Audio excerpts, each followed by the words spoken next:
जय जगन्नाथ दर्शक बंधु आज भिडियो आम आलोचना करवा पुराण संपर्कित 15टी प्रश्न एवं तार उत्तर। प्रथम प्रश्न रही राम लक्ष्मण को नागफास बंधन किए उद्धार करते। आपण मानी ऑप्शन गुड़िक रही option A Sugriva, option B Garuda, option C Jatayu ना ऑप्शन डी हनुमान।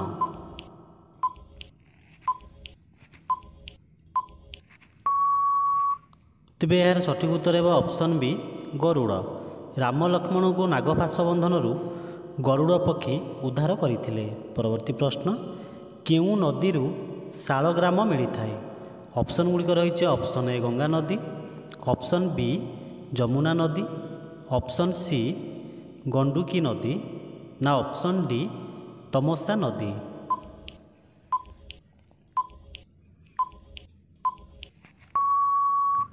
तेबे यार सठिक उत्तर है ऑप्शन सी गंडुकी नदी। गंडुकी नदी शालग्राम मिलता है। परवर्ती प्रश्न अयोध्यार सूर्यवंशीय राजा मानक आदि पुरुषों नाम कौन। ऑप्शन गुड़िक रही option A Aja, option B Raghu, option C Dilip ना ऑप्शन डी इक्ष्वाकु।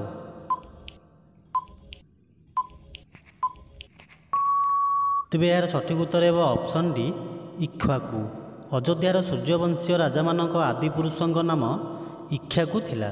परवर्ती प्रश्न हनुमान शरीर सारा कहीं सिंदूर बोड़ा होता है। आपणकर ऑप्शन गुड़िक रही ऑप्शन ए प्रभुंक आयु वृद्धि पाई, ऑप्शन बी सुंदर दिशिबापाई, ऑप्शन सी शक्ति वृद्धि पाई ना ऑप्शन डी निजर आयु वृद्धि पाई।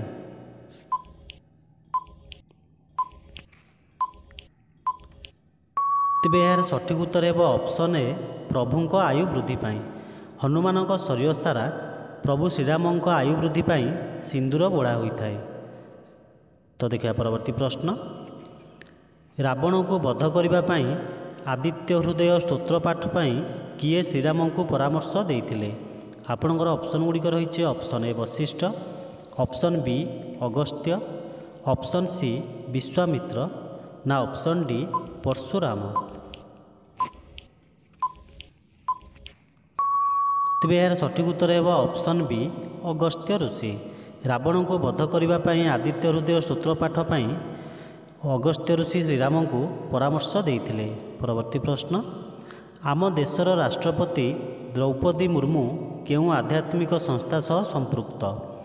ऑप्शन गुड़िक रही ऑप्शन ए Divya Jivan Sangh, option B Shri Ramakrishna Mission, option C Shri Maa Shri Arvind ना ऑप्शन डी प्रजापिता ब्रह्मकुमारी।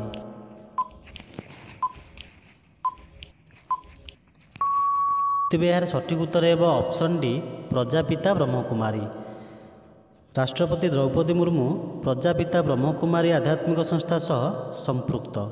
परवर्ती प्रश्न भीमक औरसरू एवं द्रौपदी गर्भरू जो पुत्र जन्म होता तार नाम कौन। Option A Shrutavahan, option B Shrutaketu, option C Shrutasom ना ऑप्शन डी श्रुत अंशु।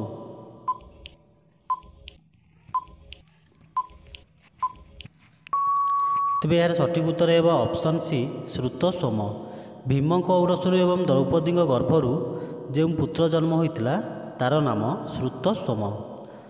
तो देखिए आपंकर परवर्ती प्रश्न भगवान श्री चैतन्य देवंक जन्मोत्सव केबे पालन करा जाए।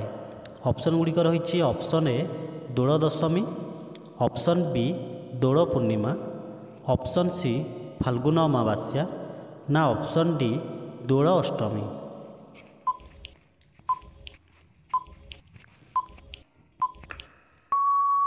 तेबे यार सठिक उत्तर है ऑप्शन बी दोल पूर्णिमा। भगवान श्री चैतन्य देवंक जन्मोत्सव दोल पूर्णिमा दिन पालन करा जाए।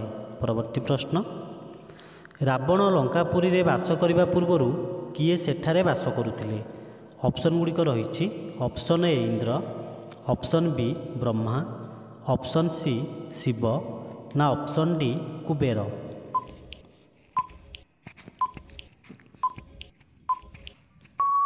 तेबे यार सठिक उत्तर है ऑप्शन डी कुबेर। रावण लंकापुरी रे बास करने पूर्वर ସେଠାରେ କୁବେର ବାସ କରୁଥିଲେ। ପରବର୍ତ୍ତୀ ପ୍ରଶ୍ନ, ମହାଭାରତରେ ବର୍ଣ୍ଣିତ ମାଦ୍ରୀ ଓ ଶଲ୍ୟଙ୍କ ମଧ୍ୟରେ ସମ୍ପର୍କ କ'ଣ ଥିଲା? ଅପସନ୍ ଗୁଡ଼ିକ ରହିଛି ଅପସନ୍ ଏ ମାତା ପୁତ୍ର, ଅପସନ୍ ବି କନ୍ୟା ପିତା, ଅପସନ୍ ସି ଭଉଣୀ ଭାଇ, ନା ଅପସନ୍ ଡି ଭାଇ ବୋହୂ ଦେଢ଼ଶୁର।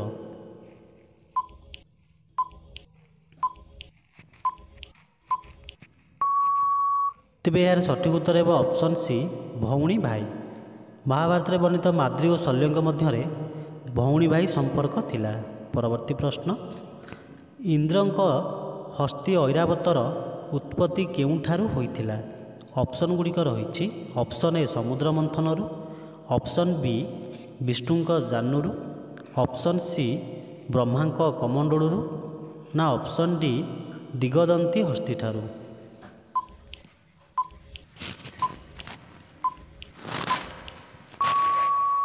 ତେବେ ଏହାର ସଠିକ୍ ଉତ୍ତର ହେବ ଅପସନ୍ ଏ ସମୁଦ୍ର ମନ୍ଥନରୁ।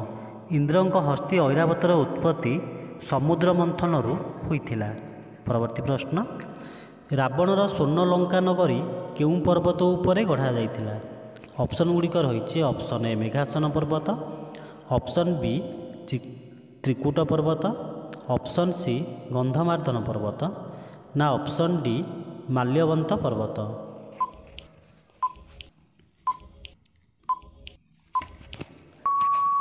ତେବେ ଏହାର ସଠିକ୍ ଉତ୍ତର ହେବ ଅପସନ୍ ବି ତ୍ରିକୁଟ ପର୍ବତ। ରାବଣର ସ୍ୱର୍ଣ୍ଣଲଙ୍କା ନଗରୀ ତ୍ରିକୁଟ ପର୍ବତ ଉପରେ ଗଢ଼ାଯାଇଥିଲା। ପରବର୍ତ୍ତୀ ପ୍ରଶ୍ନ, ଭଗବାନ ବିଷ୍ଣୁଙ୍କ ବାହନ କିଏ? ଆପଣଙ୍କର ଅପସନ୍ ଗୁଡ଼ିକ ରହିଛି option A Ananta, option B Nandi, option C Garuda, ନା ଅପସନ୍ ଡି ବାସୁକି। ତେବେ ଏହାର ସଠିକ୍ ଉତ୍ତର ହେବ ଅପସନ୍ ସି ଗରୁଡ଼। ଗରୁଡ଼ ପକ୍ଷୀ ହେଉଛି ଭଗବାନ ବିଷ୍ଣୁଙ୍କ ବାହନ। ପରବର୍ତ୍ତୀ ପ୍ରଶ୍ନ, ଚୈତ୍ର କୃଷ୍ଣ ପ୍ରତିପଦା ଦିନ କେଉଁ ବିଖ୍ୟାତ ଉତ୍ସବ ପାଳନ କରାଯାଏ?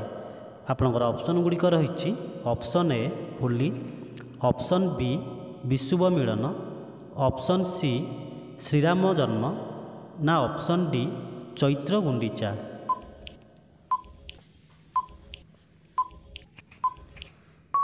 ତେବେ ଏହାର ସଠିକ୍ ଉତ୍ତର ହେବ ଅପସନ୍ ଏ ହୋଲି।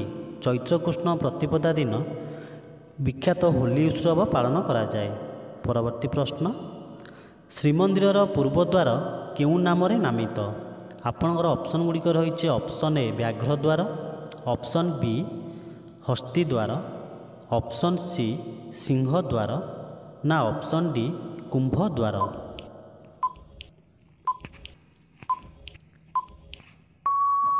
ତେବେ ଏହାର ସଠିକ୍ ଉତ୍ତର ହେବ ଅପସନ୍ ସି ସିଂହଦ୍ୱାର।